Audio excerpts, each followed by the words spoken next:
Sebelum ceritanya dimulai, silakan tulis di kolom komentar dari daerah mana saja teman-teman yang menonton cerita ini. Dan jangan lupa like dan subscribe, agar channel Our Story bisa terus berkembang dan mempersembahkan cerita yang terbaik. Pagi itu langit Jakarta masih berwarna abu-abu lembut. Embun tipis menempel di kaca jendela rumah besar bergaya modern minimalis di kawasan Menteng. Rumah itu berdiri megah, dengan taman luas di depan dan air mancur kecil yang gemericiknya terdengar hingga ke ruang tengah. Di balik kaca besar itu, tampak sosok wanita muda berdiri menatap keluar, Tasya. Usianya baru 29 tahun. Namun pesonanya memancarkan kematangan yang tidak biasa. Kulitnya putih bersih, rambut hitam panjangnya terurai lembut hingga punggung, dan matanya teduh tapi tegas. Mata seorang wanita yang terbiasa memikul tanggung jawab besar. Ia mengenakan gaun santai warna krem lembut, tampak elegan bahkan di tengah kesederhanaannya. Hari itu seperti hari-hari lainnya.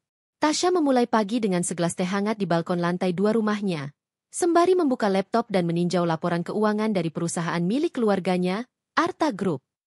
Perusahaan itu ia warisi sejak kedua orang tuanya meninggal dalam kecelakaan 5 tahun lalu. Divisi ekspor masih stabil, tapi bagian properti butuh evaluasi, gumamnya pelan sambil menatap layar. Meski menjadi pemilik perusahaan besar, Tasya tak pernah berlagak sombong. Ia dikenal lembut oleh karyawan, selalu mendengar saran, dan tidak suka meninggikan diri. Namun di balik lembutan itu, ia punya kecerdasan dan ketegasan yang membuat para direksi segan. Dari arah pintu, langkah kaki terdengar mendekat. "Sayang, kamu sudah bangun?" Suara seorang pria terdengar hangat namun sedikit malas. Tasya menoleh.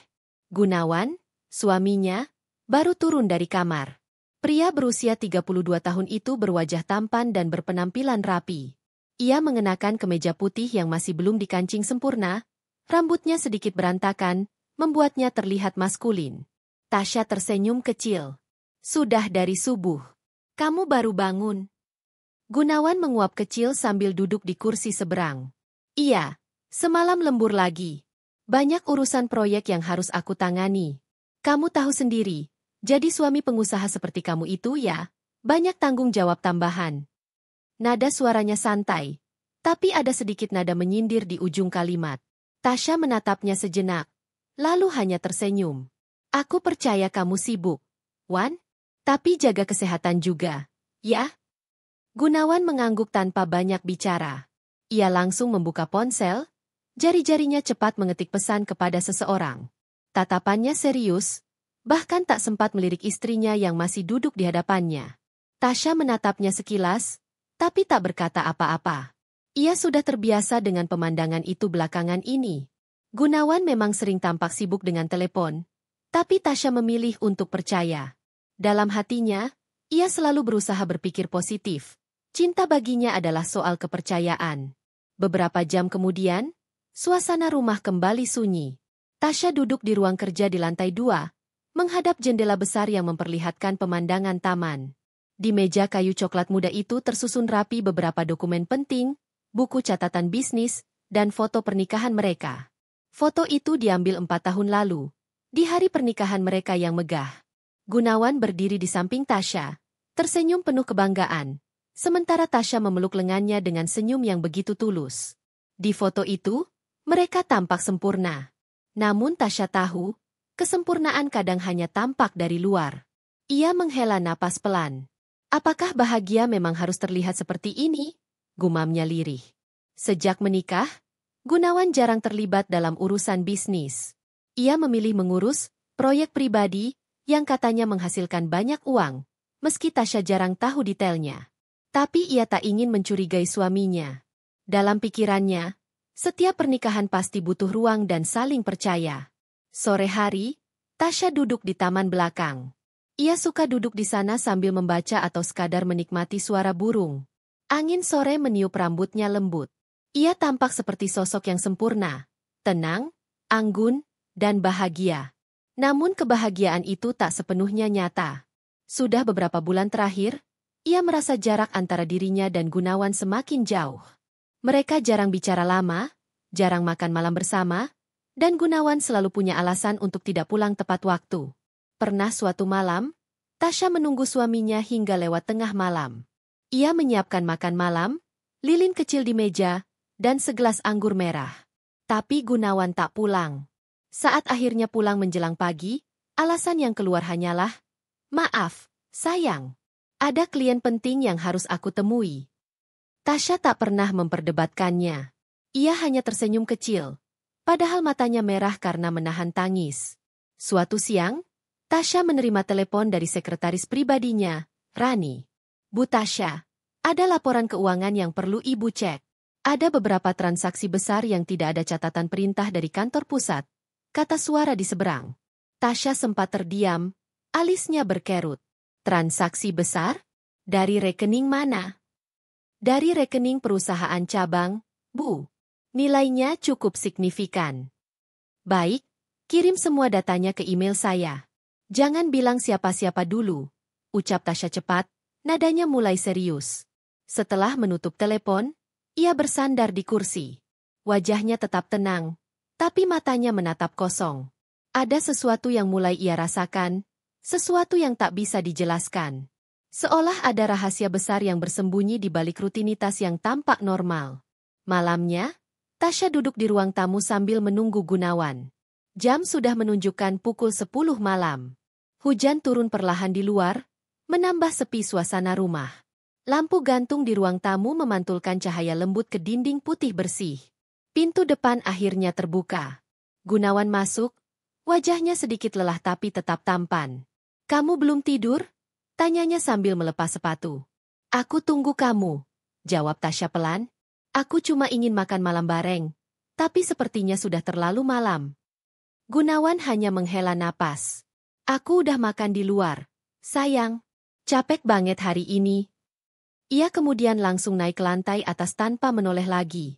Tasya menatap punggung suaminya yang menjauh, lalu menunduk. Sendok di tangannya bergetar pelan. Di meja masih ada 2 piring makanan yang sudah dingin. Beberapa hari berlalu dengan pola yang sama. Gunawan semakin jarang di rumah, dan setiap kali Tasya mencoba mendekat, selalu ada alasan, rapat, proyek, klien. Tapi suatu pagi, Tasya melihat sesuatu yang membuat jantungnya berdebar. Saat sedang merapikan meja makan, ia menemukan nota pembelian perhiasan mewah dan parfum wanita di saku jas Gunawan yang tergantung di kursi. Ia memandanginya lama. Nota itu tercetak jelas, tertulis nama butik terkenal dan tanggal pembelian seminggu lalu. Namun Tasya tak langsung marah. Ia menaruh nota itu kembali ke tempatnya, lalu menatap keluar jendela. Bibirnya tersenyum tipis, tapi matanya dingin. "Baiklah, Gunawan. Kalau ini permainanmu, aku ingin tahu seberapa jauh kamu akan bermain." Hari beranjak sore. Dari luar, rumah mewah itu tampak damai dan sempurna. Siapapun yang lewat pasti akan berpikir pasangan di dalamnya hidup bahagia dan penuh cinta. Namun di dalam dinding megah itu, perlahan-lahan benih pengkhianatan sedang tumbuh, tanpa suara, tanpa tanda yang mencolok. Tasya duduk sendirian di ruang tamu, menatap foto pernikahan mereka yang tergantung di dinding. Ia menyentuh kaca bingkai foto itu dengan jemari lembutnya dan berbisik lirih. "Jika kau memang menguji kesetiaanku, semoga kau siap dengan akibatnya." Suara jam dinding berdetak pelan, menandai pergantian waktu. Dan di balik ketenangan rumah megah itu, sebuah badai kecil mulai terbentuk, perlahan, tapi pasti. Pagi itu matahari bersinar lembut di sela tirai kamar mewah milik Tasya dan Gunawan. Aroma kopi hitam memenuhi ruangan, dan suara pelan dari alat pemutar musik klasik terdengar samar. Kebiasaan kecil Tasya untuk menenangkan diri sebelum beraktivitas. Namun pagi itu, sesuatu terasa berbeda. Biasanya Gunawan duduk di meja makan menunggu sarapan buatan Tasya. Tapi kali ini kursi di seberangnya kosong. Hanya secangkir kopi yang sudah dingin dan roti panggang yang belum disentuh. Tasya menatap piring kosong itu lama. Lalu, seperti menenangkan diri sendiri, ia tersenyum tipis dan berkata pelan. Dia pasti berangkat lebih pagi lagi. Mungkin ada proyek mendesak. Ia berusaha percaya. Tapi jauh di dalam hatinya, ada rasa ganjil yang tak bisa dihapus begitu saja. Sementara itu, di sebuah kafe modern di kawasan Sudirman, Gunawan duduk di sudut ruangan. Penampilannya tetap rapi dengan jas hitam elegan, tapi ekspresinya terlihat berbeda, bukan lagi lembut dan menenangkan seperti dulu. Matanya tajam, Sikapnya penuh perhitungan, dan senyumnya menyimpan sesuatu yang sulit dijelaskan. Di hadapannya duduk seorang wanita muda berwajah cantik namun mencolok, mengenakan gaun merah marun dan lipstik tebal. Dialah Wati, wanita yang dulu bekerja sebagai staf keuangan di perusahaan Tasya, sebelum dipecat karena manipulasi laporan. "Mas, aku gak nyangka kita bisa ketemu lagi setelah sekian lama," ucap Wati sambil menatap Gunawan dengan tatapan genit. Gunawan tersenyum miring. "Aku juga gak nyangka kamu makin cantik sekarang." "Ah, bisa aja." Wati terkekeh kecil, memainkan sedotan di gelas jusnya. "Tapi aku denger, sekarang Mas udah jadi suami dari Tasya Arta. Wah, hidupnya pasti enak banget, ya? Rumah mewah, mobil mewah, perusahaan besar. Sungguh keberuntungan luar biasa." Gunawan hanya tertawa pelan. "Keberuntungan kadang bisa jadi jebakan, Wati. Kau tahu, hidup bersama wanita seperti Tasya, nggak sesederhana yang kamu pikir." "Kenapa? Bukannya dia baik banget sama semua orang?" tanya Wati dengan nada ingin tahu tapi matanya menyipit tajam. Gunawan menatap jauh keluar jendela. "Dia baik. Iya. Tapi dia juga terlalu sempurna. Semua yang aku lakukan seolah kecil di matanya. Aku cuma suami bayangan di rumah itu. Semua atas nama dia, rumah, mobil, bahkan rekening pun dipegangnya." Wati berpura-pura prihatin, padahal di balik matanya ada sinar ambisi. "Mas pantasnya punya segalanya sendiri. Aku tahu gimana rasanya ditindas sama orang kaya. Aku juga pernah direndahkan, Mas, oleh orang yang sama." Gunawan menatapnya. "Tasya." Wati mengangguk. "Aku dipecat waktu itu gara-gara kesalahan kecil. Dia bahkan gak kasih kesempatan. Tapi mungkin kita berdua bisa saling bantu, Mas." Gunawan mengerutkan alis. "Maksudmu?" Wati mencondongkan tubuhnya, berbisik dengan nada rendah namun menusuk. "Aku tahu gimana caranya bikin dia kehilangan segalanya tanpa sadar. Aku tahu sistem keuangannya, tahu siapa notaris dan pengacaranya. Kalau Mas mau, kita bisa ambil sedikit hak kita." Gunawan terdiam beberapa detik. Dalam hatinya, ada dua suara yang saling bertentangan. Cinta yang tersisa pada Tasya dan godaan besar dari Wati yang menjanjikan kebebasan dan kekuasaan. Akhirnya, Gunawan tersenyum samar. "Kau selalu pintar, Wati. Aku suka itu." Wati tersenyum puas. "Kita bisa mulai pelan-pelan, Mas. Tapi hati-hati jangan sampai dia tahu." Sore hari, Tasya sedang duduk di ruang tamu sambil memeriksa beberapa dokumen. Pintu terbuka, Gunawan masuk dengan wajah lelah. "Kamu sudah pulang," kata Tasya dengan nada lembut. Gunawan hanya mengangguk dan langsung menuju kamar tanpa banyak bicara. Tasya menatap punggung suaminya yang dingin itu. Ada sesuatu yang berbeda.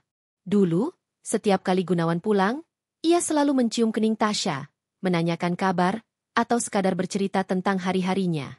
Kini, yang tersisa hanya diam dan tatapan kosong.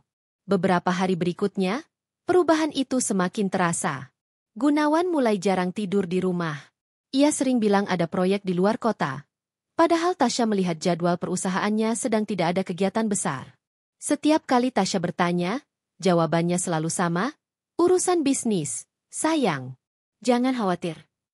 Dan Tasya, dengan hati lembutnya, tetap berusaha percaya. Tapi tubuhnya mulai lelah menahan rasa curiga yang tumbuh diam-diam di dadanya. Suatu malam, Tasya menatap ponselnya. Waktu sudah menunjukkan pukul 11 malam. Gunawan belum juga pulang. Ia mengirim pesan. "Kamu di mana, sayang? Sudah makan?" Pesan itu hanya terbaca, tapi tidak dibalas. 2 jam kemudian, barulah pintu rumah terbuka. Gunawan masuk pelan, aroma parfum mahal dan alkohol samar tercium. Tasya berdiri dari sofa. "Kamu dari mana, Wan?" Gunawan tampak terkejut sesaat, lalu berusaha tenang. "Rapat mendadak. Klien penting dari luar negeri." "Klien perempuan?" tanya Tasya. Suaranya lembut tapi nadanya tajam. Gunawan menatapnya sebentar, lalu tersenyum kecut. "Jangan mulai dengan pertanyaan kayak gitu, Tasya. Aku capek. Aku kerja juga buat kamu, buat rumah ini, buat hidup kita." Tasya menunduk. "Aku cuma tanya." Ya, tapi nada kamu itu, Tasya. Seolah aku selalu salah, bentak Gunawan tiba-tiba. Tasya terdiam, matanya memanas, tapi ia tak ingin berdebat. Ia tahu Gunawan sedang berubah. Tapi ia belum tahu mengapa. Beberapa hari kemudian, Tasya mendengar kabar dari sopir keluarga bahwa Gunawan sering terlihat di kawasan Kemang bersama seorang wanita muda. Ia tidak langsung percaya, tapi firasatnya semakin kuat. Sore itu, Tasya berdiri di depan cermin kamar, menatap bayangannya sendiri. Apakah aku sudah gagal sebagai istri? Gumamnya lirih. Ia mencoba tersenyum, tapi senyum itu tidak bertahan lama. Air matanya jatuh pelan, membasahi pipinya yang pucat. Namun di balik air mata itu, mulai tumbuh sesuatu yang berbeda, keteguhan. Di sisi lain, Gunawan dan Wati semakin dekat. Mereka sering bertemu diam-diam, makan malam di tempat tersembunyi, berbagi rencana masa depan. Aku capek hidup di bawah bayang-bayang Tasya, keluh Gunawan suatu malam sambil menatap Wati. Kalau kamu benar-benar mau bebas, Mas, jawab Wati sambil menatap tajam, kita harus mulai bergerak. Rumah itu, aset-aset dia, semua atas namanya. Tapi aku tahu cara bikin semuanya pindah jadi milikmu, tanpa dia sadar. Gunawan menatap Wati lama, lalu berkata pelan, kau benar. Aku sudah terlalu lama hidup dengan kebohongan, kesempurnaan, itu. Sudah waktunya aku ambil hidupku sendiri. Malamnya, Tasya menunggu Gunawan pulang.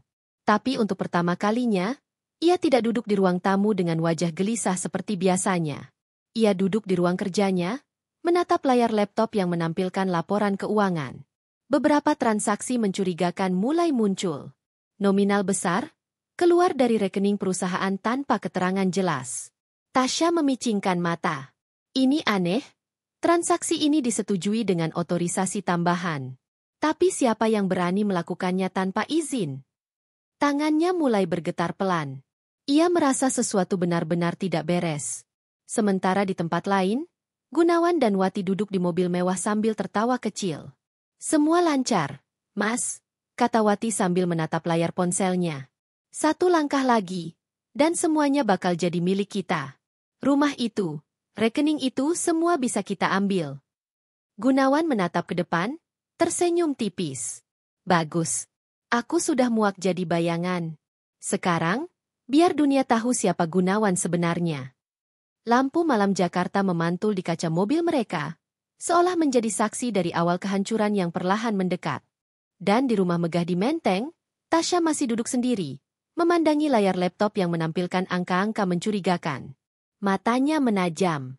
Dalam diamnya, ia mulai sadar, suaminya bukan lagi pria yang dulu ia cintai. Pagi itu, matahari menembus lembut tirai putih kamar utama. Tasya menatap cermin besar di hadapannya sambil memoles sedikit lipstik tipis.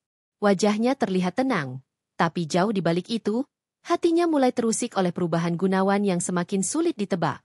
Dulu, setiap pagi Gunawan akan tersenyum hangat padanya, mencium keningnya, lalu mengucap lembut, jaga diri, ya, sayang. Tapi kini, semua terasa hambar. Tak ada lagi perhatian kecil. Tak ada lagi tatapan penuh cinta seperti dulu. Kenapa kamu melamun? Suara lembut seorang wanita tua memecah lamunannya. Itu suara Bu Ratna, ibunya, yang datang berkunjung sejak seminggu lalu.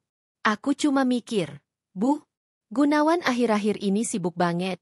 Katanya kerjaan makin padat, tapi entah kenapa rasanya beda. Bu Ratna menatap anaknya dalam-dalam. Nak, kadang kelembutan seseorang bisa menyembunyikan banyak hal. Jangan terlalu percaya pada apa yang terlihat manis di luar. Tasya terdiam. Kata-kata ibunya seperti menancap di hati. Ia tahu Gunawan memang selalu tampak lembut, sopan, dan sabar. Tapi akhir-akhir ini, kelembutan itu seperti topeng yang menutupi sesuatu. Siang harinya, Tasya memutuskan untuk mengantarkan makan siang ke kantor Gunawan, seperti dulu saat mereka masih baru menikah. Ia ingin memberikan kejutan kecil. Ia menyiapkan makanan kesukaan suaminya, nasi liwet dengan ayam bakar madu dan sambal terasi. Namun, ketika sampai di depan kantor, langkahnya terhenti. Ia melihat Gunawan berjalan keluar bersama seorang wanita muda berambut panjang bergelombang, memakai gaun putih dengan senyum menawan. Mereka terlihat akrab, Terlalu akrab untuk sekadar rekan kerja. Tasya menahan napas, tubuhnya sedikit gemetar. Tapi ia memilih tidak langsung menegur. Ia bersembunyi di balik mobilnya sambil menatap dari kejauhan. Wanita itu tertawa kecil ketika Gunawan membukakan pintu mobil untuknya. "Wati?" lirih Tasya pelan. Ia mengenal wanita itu. Wati, asisten pribadi Gunawan yang baru bekerja 3 bulan lalu. Di perjalanan pulang, pikirannya kacau. Ia mencoba menepis prasangka buruk. Mungkin mereka cuma kerja bareng. Gumamnya meyakinkan diri sendiri. Tapi bayangan senyum lembut Gunawan dan tatapan matanya pada Wati membuat hatinya tidak tenang. Malam itu, Gunawan pulang seperti biasa. Tapi aroma parfum asing menempel di bajunya. Tasya mendekat, mencoba mencium pelan. "Kamu ganti parfum, ya?" tanyanya lembut. Gunawan tersenyum tipis. "Oh, mungkin kena parfum orang kantor. Aku barusan rapat." Dengan Wati? Gunawan menoleh cepat, ekspresinya kaget sejenak lalu tertawa kecil. "Kamu ini, Tasya.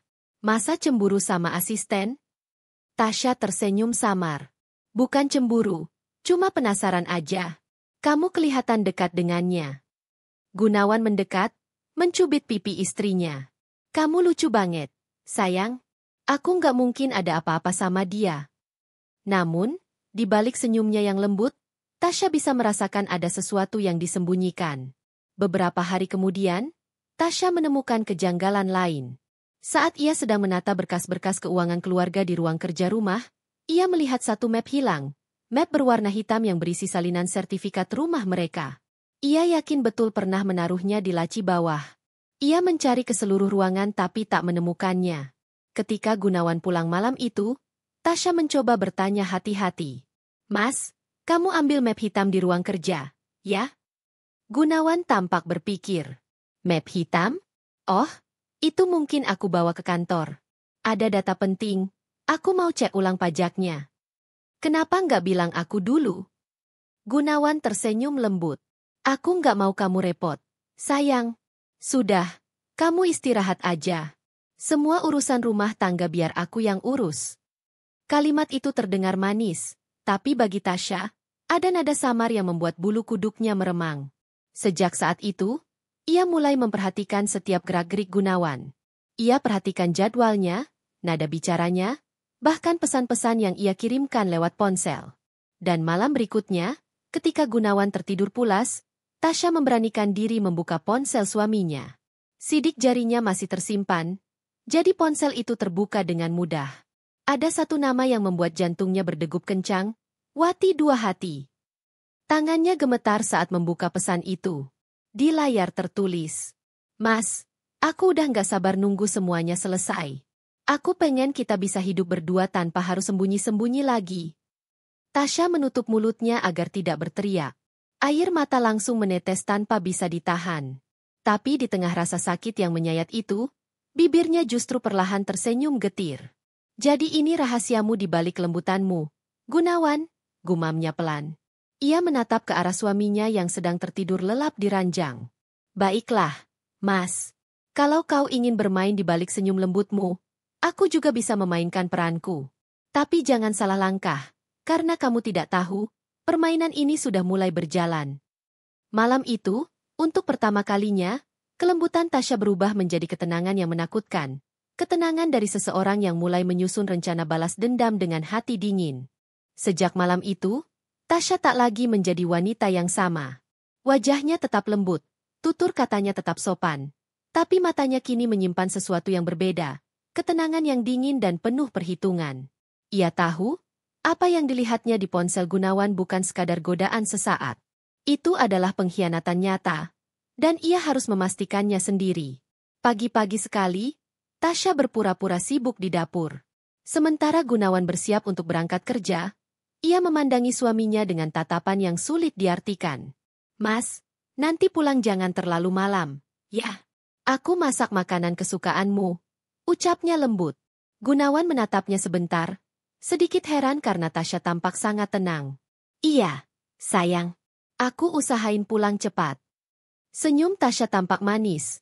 Tapi di balik itu ada rencana besar yang mulai berputar di kepalanya. Begitu mobil Gunawan keluar dari halaman rumah, Tasya menutup pintu perlahan dan duduk di ruang tamu. Ia memandangi meja kerja kecil di pojok ruangan tempat suaminya sering menaruh laptop dan berkas-berkas. Tangannya gemetar saat membuka laci, dan di sana, ada sebuah flash disk kecil berwarna hitam. Ia menyambungkannya ke laptop miliknya. Butuh waktu beberapa detik sebelum file-file di dalamnya terbuka. Ada banyak dokumen digital, laporan keuangan, data investasi, hingga dokumen properti. Namun satu folder membuat matanya terbelalak. Map berkas rencana penjualan aset Tasya Estate. Ia mengkliknya perlahan, dan di layar muncul surat kuasa yang menggunakan nama dan tanda tangan palsu miliknya. Gunawan sudah menyiapkan semuanya. Sertifikat rumah, rekening perusahaan miliknya, hingga surat penjualan tanah di Bali. Semua atas nama Tasya, tapi jelas bukan tangannya yang menandatangani. Air matanya menetes pelan. Jadi ini yang kamu lakukan di balik senyum lembutmu, Mas? Bisiknya getir. Tasya menutup file itu dengan hati-hati, lalu menyalin semuanya ke flash disk miliknya sendiri. Ia tahu bukti ini akan menjadi kunci dari rencananya nanti. Siang harinya, Tasya memutuskan pergi ke kantor notaris tempat Gunawan sering berurusan. Dengan alasan ingin memperbarui dokumen keluarga, ia berhasil berbincang dengan salah satu staf yang mengenal suaminya. Oh, Pak Gunawan? Iya, beliau sering ke sini, Bu. Katanya mau menjual salah satu properti atas nama Ibu Tasya. Ujar staf itu santai tanpa curiga. Tasya pura-pura tersenyum. Oh, begitu ya. Saya cuma ingin memastikan data-datanya lengkap. Begitu keluar dari kantor itu, langkah Tasya gemetar. Tapi kali ini bukan karena lemah, melainkan karena ia mulai tahu seberapa dalam pengkhianatan itu berjalan. Malamnya, Tasya duduk di ruang kerja sendirian. Lampu hanya menyala redup. Di tangannya, ia memegang foto pernikahannya bersama Gunawan. Saat keduanya masih terlihat bahagia. Dulu aku kira cinta bisa menyembuhkan segalanya. Ternyata cinta juga bisa membutakan, ucapnya lirih. Ia kemudian membuka laptopnya dan mulai menulis sesuatu.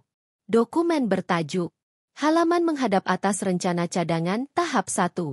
Ia menuliskan setiap langkah yang akan ia ambil. Dari memindahkan sebagian aset diam-diam ke rekening pribadinya yang tak diketahui Gunawan, hingga mempersiapkan surat hukum yang bisa menjebak suaminya sendiri. Ia bahkan mulai menghubungi seorang pengacara keluarga lama yang pernah membantu ayahnya. Pak, saya ingin menanyakan sesuatu soal perlindungan hukum atas aset pribadi, ucap Tasya di telepon dengan suara tenang. Baik, Bu Tasya. Tapi kalau saya boleh tahu, apakah ada pihak yang mencoba mengambil aset tersebut tanpa izin? Tasya tersenyum tipis. Belum, tapi saya ingin memastikan sebelum hal itu terjadi. Beberapa hari berlalu, Gunawan semakin sering pulang larut malam. Kadang beralasan lembur, kadang rapat mendadak. Tasya tak pernah menanyakan lagi. Justru ia semakin manis, semakin perhatian, bahkan menyiapkan pakaian kerja Gunawan setiap pagi. Gunawan merasa aman, tak curiga sedikitpun bahwa setiap langkahnya kini diam-diam diawasi oleh istrinya sendiri. Sampai pada suatu malam, Tasya melihat ponsel Gunawan berbunyi. Ia pura-pura tertidur, tapi matanya sedikit terbuka. Nama Wati Dua Hati kembali muncul di layar. Mas, aku udah pesen restoran buat malam minggu. Aku pengen kita rayain rencana kita sebelum semuanya resmi. Tasya menelan ludah. Ia menyalin pesan itu diam-diam ke ponselnya sendiri. Ia tahu, malam minggu nanti akan menjadi langkah pertama jebakan yang ia siapkan. Keesokan harinya, ia pergi ke bank. Dengan tenang, ia mengatur ulang seluruh akses rekening dan mengganti otorisasi tanda tangan. Semua transaksi kini harus melewati verifikasi langsung darinya. Petugas bank sempat heran, tapi Tasya hanya tersenyum. Saya hanya ingin memastikan keamanan keluarga kami. Di sisi lain, Gunawan semakin yakin bahwa semua berjalan lancar. Ia bahkan mulai mempersiapkan uang hasil penjualan salah satu rumah di kawasan elit Jakarta. Uang itu, katanya pada Wati, akan menjadi modal awal kehidupan baru mereka setelah menikah diam-diam di luar negeri. Tasya sudah tahu semuanya.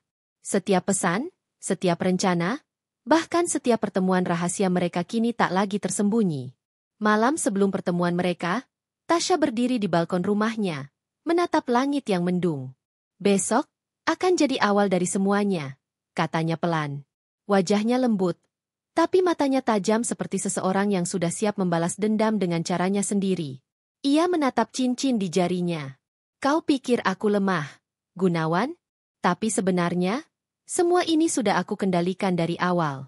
Kau hanya sedang berjalan tepat di dalam jebakanku. Dan malam itu, angin berhembus pelan membawa aroma hujan, seolah menjadi saksi bahwa pengkhianatan yang disembunyikan di balik lembutan kini mulai menemukan jejaknya. Malam minggu datang dengan langit yang pekat dan gerimis halus yang membasahi jalanan kota. Lampu-lampu kota memantul di genangan air, menciptakan suasana sendu yang nyaris puitis. Namun bagi Tasya, malam itu bukan sekadar malam minggu biasa. Itu adalah malam di mana permainan balas dendamnya resmi dimulai. Sejak sore, ia tampak sibuk mempersiapkan diri. Mengenakan gaun sederhana warna biru tua, wajahnya tampak tenang dan cantik alami. Ia menatap cermin besar di kamar, menarik napas panjang. Tenang, Tasya. Ini bukan tentang emosi. Ini tentang kebenaran. Bisiknya pelan, seolah menenangkan diri sendiri. Di meja riasnya, ponselnya bergetar. Sebuah pesan masuk dari Gunawan. Sayang, aku ada rapat dadakan malam ini. Mungkin pulang agak malam, kamu jangan nunggu ya. Tasya tersenyum miring. Rapat, ya? Ucapnya pelan. Ia tahu betul bahwa malam ini bukan tentang pekerjaan, melainkan tentang janji makan malam rahasia dengan Wati. Dan Gunawan tidak tahu, setiap langkahnya malam ini sudah dalam genggaman Tasya. Sebelumnya, Tasya sudah mempersiapkan segalanya. Ia menyewa seorang detektif swasta bernama Rudy, teman lama dari adik sepupunya, yang sudah terbiasa menangani kasus perselingkuhan. Pastikan semua dokumentasi lengkap malam ini. Lokasi restoran sudah saya kirim. Jangan sampai ada yang terlewat, ujar Tasya tegas sore itu. Tenang saja, Bu.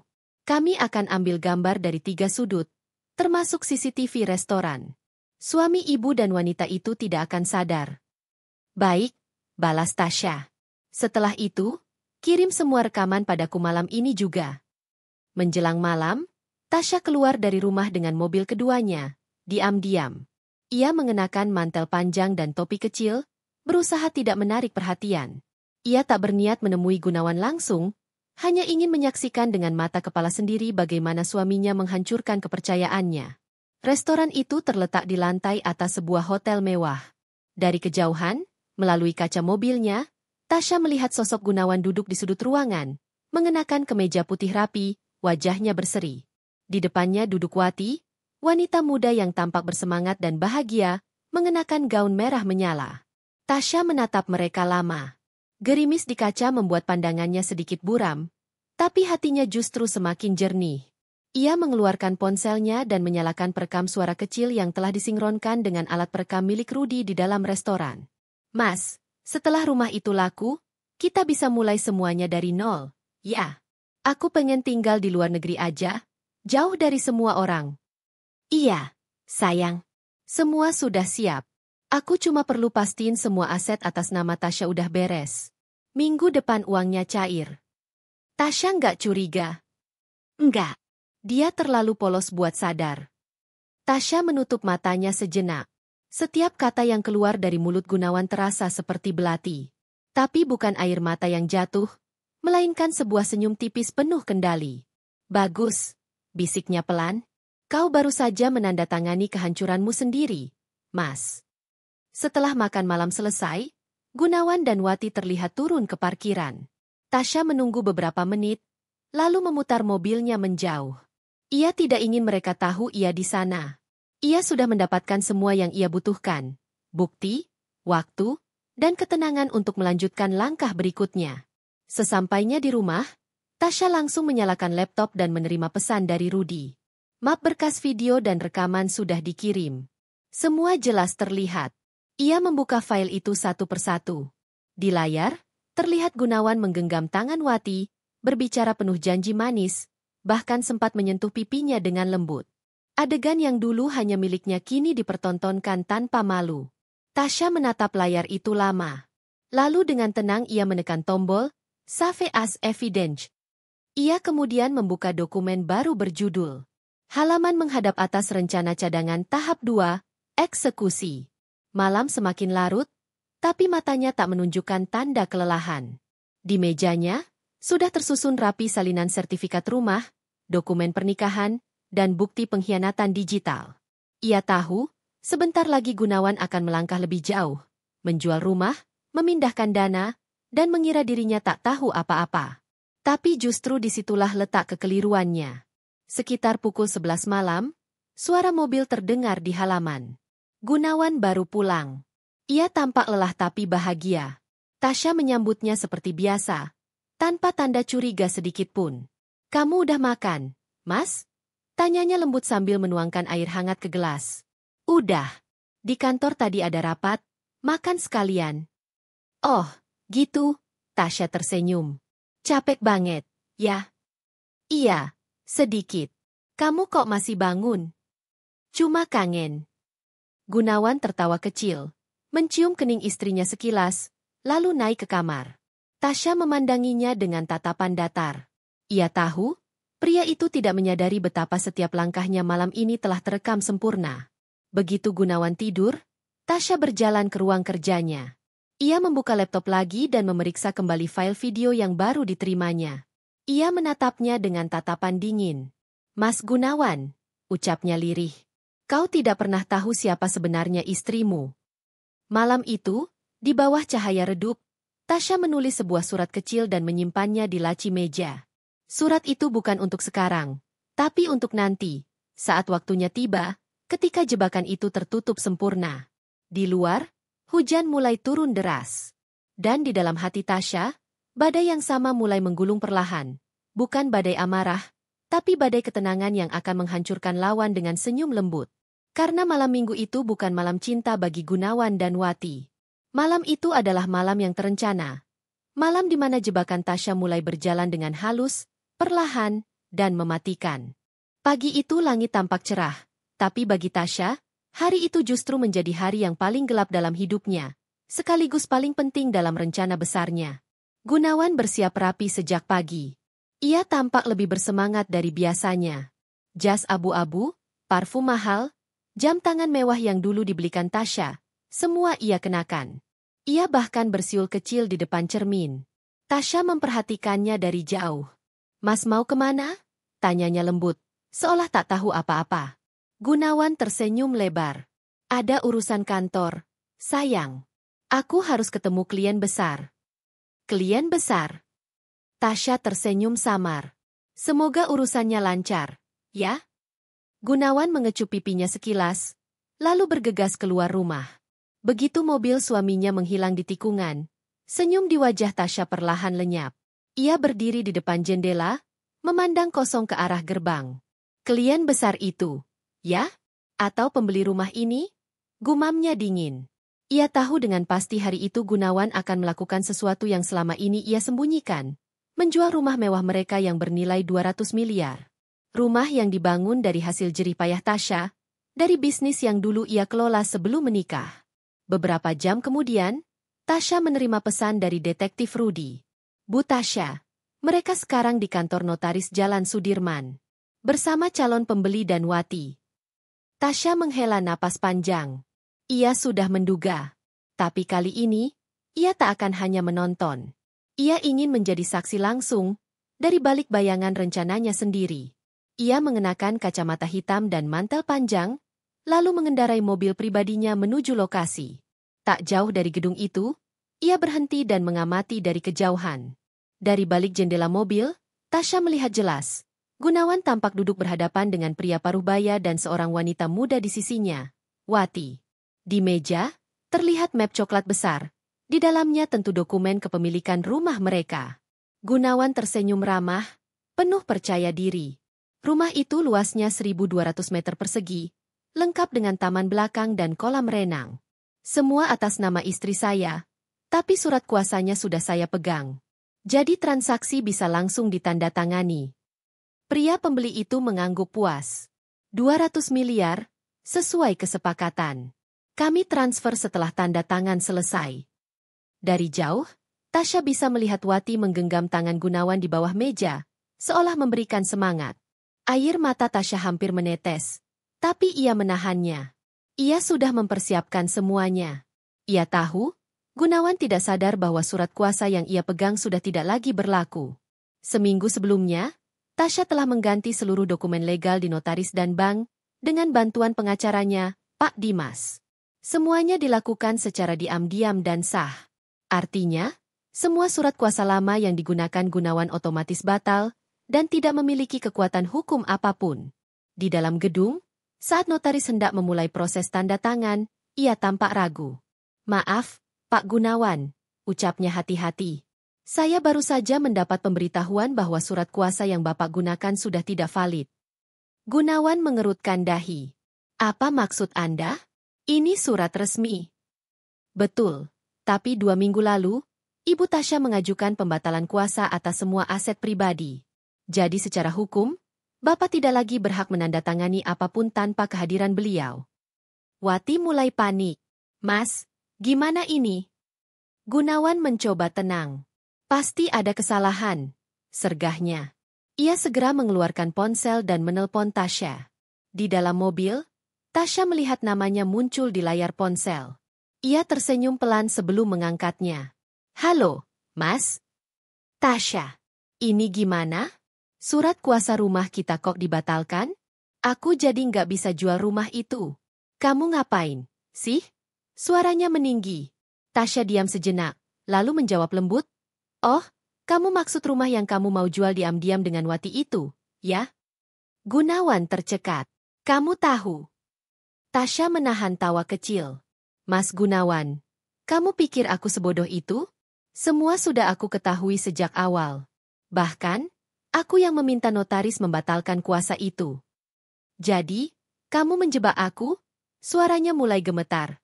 "Tidak, Mas," Tasya menjawab pelan tapi tajam. "Aku hanya membiarkanmu menggali kuburmu sendiri." Gunawan terdiam. Suara Wati terdengar di belakangnya, panik dan berbisik. "Mas, gimana ini?" Tasya melanjutkan, suaranya kini lebih tegas. "Aku sudah punya semua bukti pengkhianatanmu, termasuk rekaman malam kalian di restoran, percakapan, dan rencana penjualan rumah ini. Semuanya sudah ada di tangan pengacaraku. Jadi sebelum kamu bicara macam-macam, ingat, satu langkah salah, semua itu bisa aku serahkan ke polisi." Gunawan tak bisa berkata-kata. Nafasnya memburu, tangannya gemetar. Wajahnya memucat di depan notaris dan calon pembeli yang kini menatap dengan heran. "Dan satu lagi, Mas," ujar Tasya tenang. "Mulai hari ini, semua aset sudah aku kembalikan ke atas nama asliku. Jadi kamu bahkan tidak punya selembar pun surat yang bisa kau jual. Rumah itu tetap milikku, dan akan tetap menjadi milikku." Tasya menutup telepon tanpa menunggu jawaban. Ia menatap keluar jendela, melihat Gunawan yang tampak kebingungan dan terpojok di dalam ruangan. Wati mencoba menenangkannya, tapi Gunawan justru menepis tangannya kasar. Ia sadar, semua telah berakhir. Di dalam mobil, Tasya menatap kaca spion. Wajahnya tenang, tapi di matanya bergetar emosi campur aduk. Luka, marah, sekaligus lega. "Sekarang giliran aku," ucapnya lirih. "Kau sudah memainkan cinta dan kepercayaanku, Mas. Tapi kau lupa, aku juga bisa bermain dengan cara yang lebih halus." Ia memutar mobil perlahan, meninggalkan lokasi itu dengan dada tegak dan tatapan lurus ke depan. Hujan mulai turun, tapi kali ini bukan hujan duka, melainkan hujan penanda bahwa permainan Tasya baru saja berbalik arah sepenuhnya. Di belakang, di ruang notaris, Gunawan menunduk lemas, sementara Wati menatapnya dengan kecewa dan takut. "Mas, jadi sekarang kita gimana?" Gunawan tak menjawab. Ia hanya memejamkan mata, menyadari betapa dirinya baru saja masuk ke dalam jebakan yang dirancang dengan sangat sempurna oleh wanita yang dulu ia anggap lemah. Suasana pagi itu tampak tenang, tetapi di dalam dada Tasya, badai besar sedang bergemuruh. Setelah malam penuh tangis dan kebingungan, kini ia duduk di ruang kerja pribadinya dengan secangkir kopi dingin yang tak tersentuh. Matanya menatap layar laptop dengan sorot kosong, namun pikirannya tajam, penuh rencana dan kecurigaan. Ia sudah terlalu lama menahan perasaan aneh terhadap perubahan Gunawan. Semua perhatian, kasih sayang, dan kelembutan yang dulu ia berikan kini seperti terbuang percuma. Tapi pagi itu, Tasya sudah tak lagi ingin menjadi wanita yang hanya menunggu penjelasan. Ia ingin tahu kebenaran. Dengan hati berdebar, ia membuka email yang dikirim oleh sekretaris pribadinya semalam. Judulnya sederhana, Laporan Keuangan Pribadi Gunawan. Begitu file terbuka, napas Tasya tercekat. Ada sejumlah transaksi dalam jumlah besar, ratusan juta hingga miliaran rupiah, yang keluar dari rekening bisnis milik mereka berdua. Semuanya mengarah ke satu nama, Wati. Tangannya bergetar. Ia menatap data itu dengan mata memanas. Jadi ini alasannya, Gunawan? Bisiknya lirih. Suaranya serak bercampur luka. Namun bukan hanya itu. Ia menemukan hal lain yang lebih mengguncang. Dokumen penjualan rumah mewah mereka di kawasan elit juga sudah ditandatangani. Nama pembelinya, Wati Santosa. Harga penjualan, 200 miliar rupiah. Dan yang lebih parah, tanda tangan pada surat persetujuan penjualan atas nama dirinya, Tasya Prameswari, ternyata dipalsukan. Tasya terpaku. Detak jantungnya berpacu cepat, tubuhnya dingin seketika. Ia tahu Gunawan licik, tapi tidak pernah menyangka pria yang ia percaya sepenuh hati tega melakukan hal sekejam ini. Ia bangkit dari kursi, melangkah cepat menuju lemari dokumen pribadinya, membuka setiap laci, memeriksa setiap berkas. Semua yang berhubungan dengan rumah dan aset, hilang. Ia mengusap wajahnya, menarik napas panjang, lalu mengambil ponselnya. Ia menelepon seseorang yang sudah lama ia percayai. Rendra, pengacaranya sekaligus teman dekat ayahnya. Rendra, aku butuh bantuannya. Sekarang. Suara di seberang terdengar serius. Ada apa, Bu Tasya? Gunawan, dia sudah menjual rumah tanpa izinku. Dan aku yakin tanda tanganku dipalsukan. Apa? Rendra terdengar kaget. Baik, jangan panik dulu. Kirimkan semua dokumen yang kamu punya.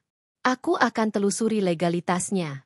Jangan lakukan apapun sampai aku pastikan jalurnya aman. Tasya menatap kosong ke arah jendela besar di ruang kerjanya.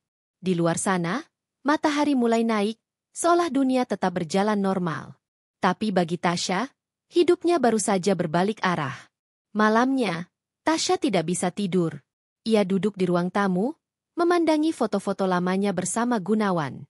Di salah satu foto, mereka terlihat tertawa di depan rumah yang kini sudah dijual. Ia menyentuh foto itu perlahan. Dulu aku pikir kamu suamiku yang setia. Ternyata kamu cuma aktor yang menunggu saat untuk menusukku. Tiba-tiba, suara mobil berhenti di halaman rumah. Tasya cepat menyeka air matanya. Dari jendela, ia melihat Gunawan turun bersama Wati. Mereka terlihat mesra, tertawa kecil, seolah dunia milik mereka berdua. Tasya menahan napas, tangannya mengepal erat.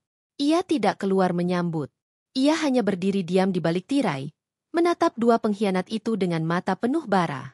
Gunawan dan Wati masuk dengan santai, membawa berkas. Aku udah bilang, besok semua beres. Kita bisa langsung pindah ke rumah baru, kata Gunawan dengan nada rendah. Rumah baru kita, sayang, jawab Wati manja sambil tertawa kecil. Tasya menutup matanya rapat-rapat, menahan diri agar tidak langsung menerobos keluar. Tapi tiba-tiba ponselnya bergetar, sebuah pesan masuk dari Rendra. Bu Tasya, saya sudah temukan buktinya. Rumah itu memang dijual atas nama palsu. Tapi tenang, saya punya rencana. Jangan tunjukkan bahwa Anda tahu. Kita balikan semua permainan mereka. Tasya menatap layar ponselnya lama, lalu perlahan tersenyum. Senyum getir namun penuh kekuatan. Akhirnya, semuanya mulai jelas, gumamnya pelan. Ia menatap ke arah luar kamar, di mana suara tawa Gunawan dan Wati masih terdengar samar. Hiduplah sebebas yang kalian mau, bisiknya lirih, karena setelah ini, dunia kalian yang akan hancur.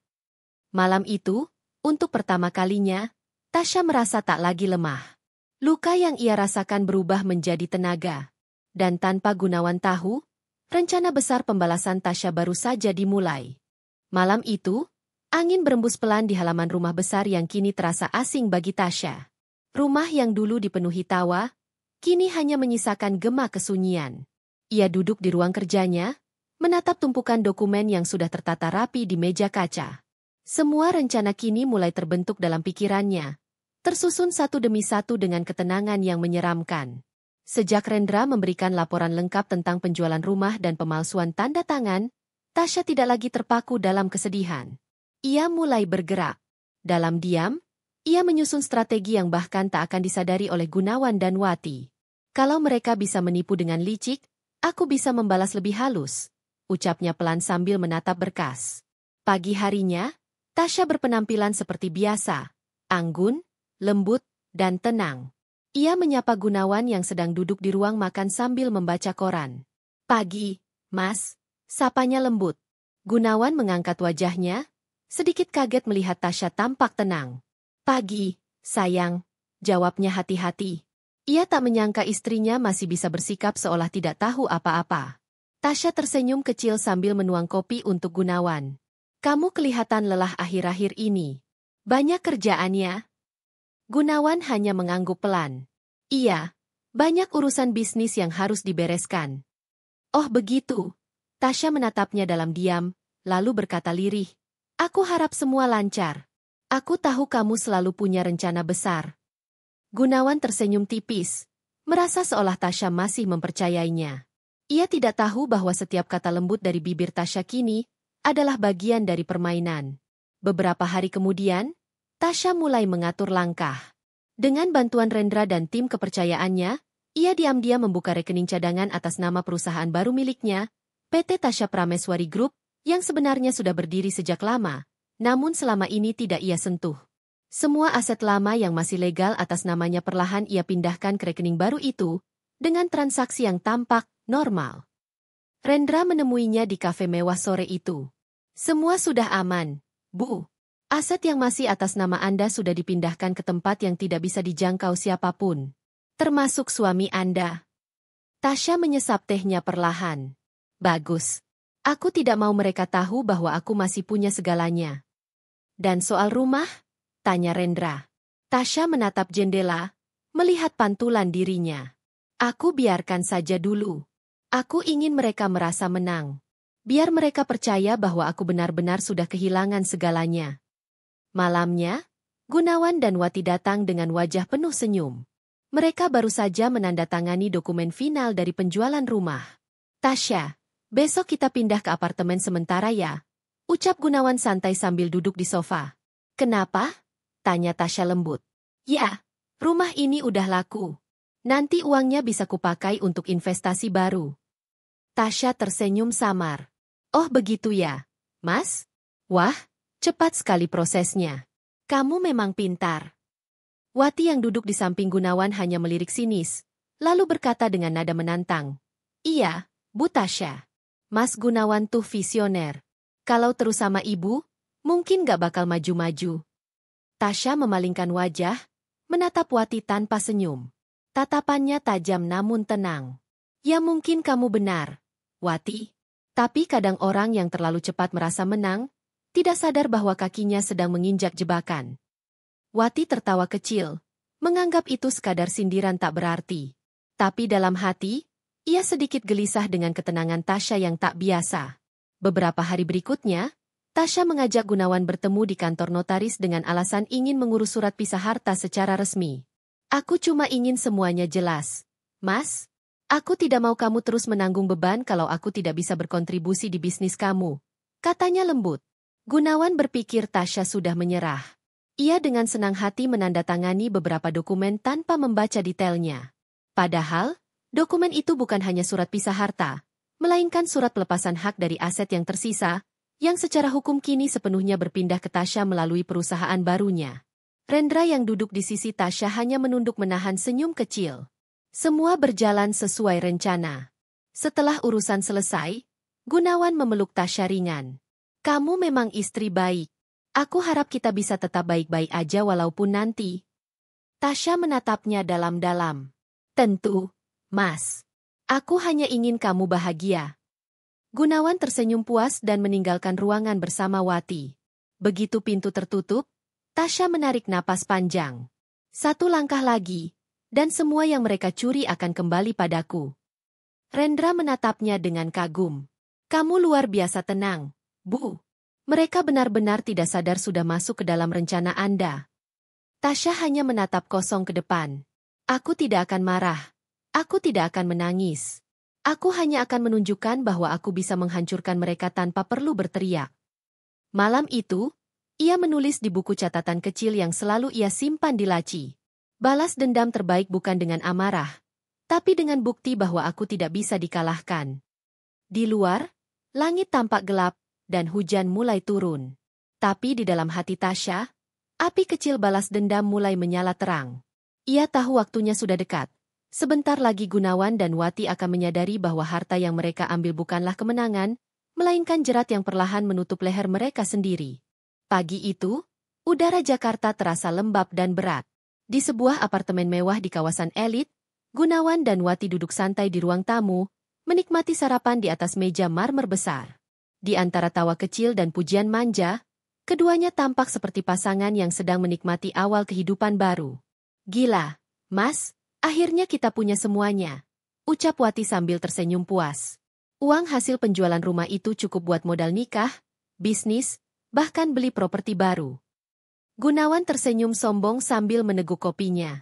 Aku sudah bilang, aku ini orang yang tahu cara memutar uang. Tasya terlalu lembek. Dia pikir bisnis cuma soal kesetiaan dan kerja keras. Padahal dunia itu soal kecerdikan. Namun di tengah obrolan yang hangat itu, ponsel Gunawan bergetar. Ia mengangkatnya tanpa curiga. Halo, dengan Gunawan Pratama. Suara di seberang terdengar dingin dan profesional. Selamat pagi, Pak Gunawan. Kami dari pihak bank ingin mengkonfirmasi bahwa seluruh rekening atas nama Anda saat ini dibekukan sementara atas perintah hukum. Mohon hubungi pengacara Anda. Wajah Gunawan seketika berubah pucat. Apa maksudnya dibekukan? Serunya panik. Maaf, Pak. Saya tidak bisa menjelaskan detailnya. Tapi perintah ini datang dari pengadilan, terkait laporan penyelewengan dan pemalsuan dokumen. Sebelum ia sempat menanyakan lebih lanjut, sambungan terputus. Wati menatapnya bingung. Mas, ada apa? Gunawan berdiri tergesa, menatap layar ponselnya, lalu mencoba membuka aplikasi mobile banking. Namun yang muncul hanya tulisan, akun Anda diblokir sementara. Hubungi pihak bank. Keringat dingin mulai menetes di pelipisnya. Ini pasti ada kesalahan, katanya gusar. Namun detik berikutnya, Wati menerima pesan dari seorang teman. Wati, kamu tahu nggak?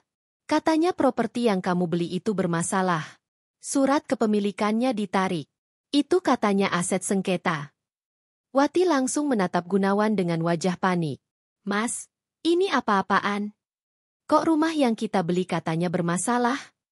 Gunawan langsung mengambil jaketnya. Kita ke notaris sekarang.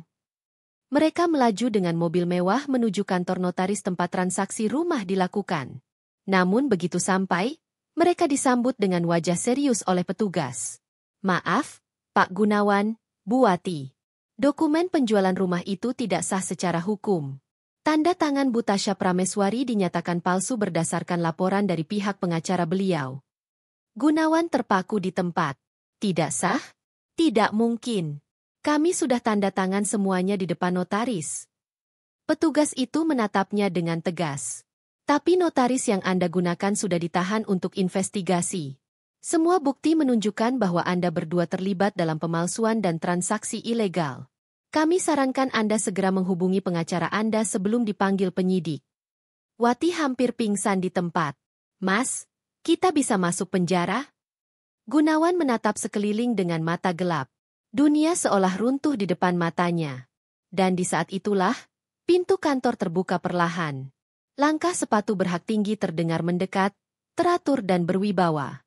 Tasya muncul dengan pakaian rapi, wajahnya tenang dan dingin. Selamat pagi, Gunawan, sapanya lembut namun menusuk. Lama tidak bertemu. Senang lihat kamu masih sibuk mengurus rumah yang bukan milikmu. Gunawan menatapnya terkejut. Tasya. Jadi, semua ini... Ya, potong Tasya cepat. Semua ini sudah kuatur sejak aku tahu kau menjual rumahku. Kau pikir aku akan diam? Wati berusaha berdiri, suaranya bergetar. Kamu jebak kami. Tasya tersenyum tipis. Aku? Aku hanya menyiapkan jalan yang kalian pilih sendiri. Kalian yang berjalan ke arah jebakan itu dengan penuh percaya diri. Gunawan mengepalkan tangannya. Kau pikir bisa menang hanya karena uangmu? Tasya melangkah mendekat, menatapnya lurus dengan mata yang tajam. Aku tidak butuh menang, Gunawan. Aku hanya ingin melihatmu merasakan kehilangan seperti yang aku rasakan dulu. Rendra muncul di belakang Tasya, membawa map tebal. Semua bukti sudah diserahkan ke pihak berwenang, Bu. Termasuk transaksi keuangan dan surat kepemilikan aset. Gunawan menatapnya dengan marah, tapi Rendra hanya tersenyum dingin. Saran saya, Pak Gunawan, bersiaplah. Besok pagi Anda akan menerima surat panggilan resmi dari kepolisian. Tasya berbalik, menatap Wati yang kini gemetar hebat. Kau ambil sesuatu yang bukan milikmu, Wati. Tapi aku tidak akan menuntutmu secara pribadi. Aku hanya akan biarkan hukum bekerja. Dan percayalah, hidupmu tidak akan pernah sama lagi setelah ini. Setelah mengatakan itu, Tasya berjalan keluar dengan langkah tegak, meninggalkan Gunawan dan Wati yang membeku di ruangan. Begitu sampai di mobil, Tasya duduk diam, menatap keluar jendela. Ia tidak tersenyum, tidak menangis, hanya hening. Di dadanya, ada rasa puas bercampur getir. Rendra menatapnya dari kursi depan. Apa Anda yakin tidak mau menuntut lebih jauh? Tasya menggeleng pelan. Tidak perlu. Cukup sampai mereka kehilangan segalanya. Kadang kehilangan lebih menyakitkan daripada hukuman. Langit sore mulai berwarna jingga. Mobil melaju perlahan meninggalkan gedung itu. Sementara di dalam, Tasya menutup matanya. Semua langkah, semua penderitaan yang ia alami, kini berbuah pada satu hal, keadilan yang ia bentuk sendiri. Namun jauh di lubuk hatinya, ia tahu permainan ini belum benar-benar selesai. Karena orang sekejam Gunawan, jarang menyerah begitu saja. 1 bulan telah berlalu sejak kejadian di kantor notaris itu. Kehidupan Tasya kini tampak jauh berbeda. Lebih tenang, lebih elegan, dan lebih kuat. Rumah mewahnya telah kembali ke tangan yang berhak. Semua aset yang sempat digelapkan oleh Gunawan kini sudah aman di bawah perlindungan hukum. Namun di balik ketenangan wajahnya, masih ada luka yang belum sepenuhnya sembuh. Luka yang tidak bisa dihapus oleh uang, tapi oleh pembalasan yang tuntas. Pagi itu, Tasya duduk di ruang tamu rumahnya yang telah direnovasi. Semua sudut tampak segar, tetapi ada satu ruang yang ia biarkan tetap sama, ruang kerja Gunawan dulu. Di sanalah, semua kebohongan dimulai. Dan di sanalah ia akan menutup semua kisah ini. Ponselnya bergetar. Sebuah pesan dari Rendra masuk. Bu Tasya, kabar terbaru. Gunawan dan Wati resmi dinyatakan bangkrut. Semua rekening dan aset mereka disita untuk mengganti kerugian Anda. Gunawan juga sedang diperiksa atas dugaan pemalsuan dokumen. Namun, sepertinya mereka tidak punya tempat tinggal lagi. Tasya menatap layar ponselnya tanpa ekspresi. Perlahan ia mengetik balasan singkat. Biarkan saja. Mereka menuai apa yang mereka tanam. Lalu ia meletakkan ponsel itu di meja dan menatap keluar jendela. Di luar, matahari bersinar terang. Untuk pertama kalinya setelah sekian lama, cahaya itu terasa hangat, bukan menyilaukan. Namun kehidupan Gunawan dan Wati jauh dari kata hangat. Sejak uang 200 miliar itu dinyatakan ilegal dan ditarik oleh pihak berwenang, mereka hidup berpindah-pindah. Wati kehilangan segala kemewahan yang dulu ia banggakan. Mobil mewah, tas bermerek, hingga apartemen megah, semuanya disita. Sementara Gunawan hidup dalam tekanan, dikejar utang dan masalah hukum. Malam itu, di sebuah rumah kontrakan kecil di pinggiran kota, Gunawan duduk termenung di lantai. Di depannya, Wati menangis histeris. Mas, aku nggak tahan. Aku nggak sanggup hidup kayak gini. Semua ini salah kamu. Kamu janji kita bakal bahagia. Gunawan menatap kosong ke arah tembok. Rambutnya berantakan, wajahnya kusut, matanya merah. Diam, Wati. Aku sedang berpikir. Berpikir. Kamu sudah hancurkan hidupku. Aku ninggalin segalanya demi kamu. Tapi sekarang kita cuma punya utang dan rasa malu. Wati menjerit sambil menendang kursi kecil di dekatnya. Lalu berlari keluar rumah, meninggalkan Gunawan sendirian dalam kegelapan. Gunawan tertunduk, tubuhnya gemetar. Ia menatap tangannya. Tangan yang dulu memegang uang, kekuasaan, dan cinta seorang istri yang tulus. Kini, hanya ada kehampaan. Ia menutup wajahnya dengan kedua tangan, lalu berbisik lirih, "Tasya, kenapa kau tidak menghancurkanku sekalian?" Namun di tempat lain, Tasya sedang duduk di teras rumah sambil menikmati teh hangat. Senyum lembut menghiasi wajahnya saat Rendra datang membawa dokumen terakhir. "Semuanya sudah selesai, Bu. Kasusnya ditutup, dan nama Anda kini bersih sepenuhnya. Anda juga menerima kompensasi dari pengadilan." Tasya mengangguk pelan. "Terima kasih, Rendra. Semua sudah seperti yang seharusnya." Rendra menatapnya dalam diam, lalu berkata hati-hati, "Apa Anda tidak merasa bersalah sedikit pun?" Tasya menatapnya lama. "Tidak, Rendra. Aku tidak melakukan ini karena benci. Aku hanya ingin keadilan. Gunawan menghancurkan hidupku, dan aku hanya menegakkan kebenaran." Beberapa hari kemudian, Tasya menerima sebuah surat tanpa nama. Isinya singkat, ditulis dengan tulisan tangan yang bergetar. "Tasya, maafkan aku. Aku telah kehilangan segalanya. Aku tahu aku pantas mendapatkannya. Tapi tolong, jangan biarkan aku hilang sepenuhnya. Gunawan." Tasya membaca surat itu berulang kali, lalu menatap langit sore yang mulai berwarna merah. Hatinya tak lagi marah, tapi juga tidak berbelas kasihan. Ia hanya merasa lega. Ia membakar surat itu di atas lilin kecil, membiarkan kertas itu berubah menjadi abu yang berterbangan di udara. "Dulu aku mencintaimu, Gunawan," bisiknya pelan. "Tapi cinta yang dikhianati tidak layak diselamatkan." Hari berganti hari. Tasya mulai kembali aktif di dunia bisnis. Ia mengembangkan perusahaan miliknya sendiri dan membuka yayasan sosial untuk membantu perempuan korban penipuan dan kekerasan rumah tangga.